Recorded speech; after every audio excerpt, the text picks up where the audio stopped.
Hi everyone, কেমন আছো তোমরা সকলে? আশা করি খুব ভালো আছো, আমিও খুব ভালো আছি। আমার এই কাজটার একটা স্নিক পিক তো তোমরা সকলেই দেখলে। আজকে আমি দেখাবো আমি কি করে এই কাজগুলোতে রং করি।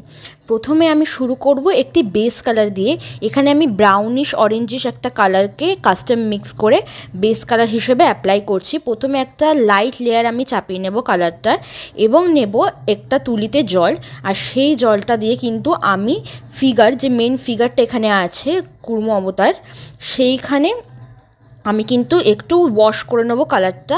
এটা করে কি হবে, এটা করে আমার রং করতে কিন্তু পরবর্তীকালে অনেক সুবিধা হবে।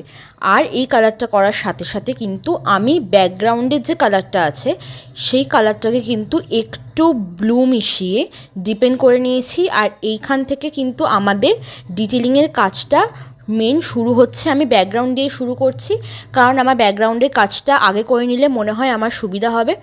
তো এখান থেকে আমি ফার্স্টে ব্যাকগ্রাউন্ডটা ডিপেন্ড করে নিচ্ছি সেম শেড, খালি একটুখানি আমি টোনটা ডার্ক করে নিয়েছি, যাতে আমার সাদা যে ওয়াশটা করেছি সেটা যেন আরও ভালো করে ফোটে।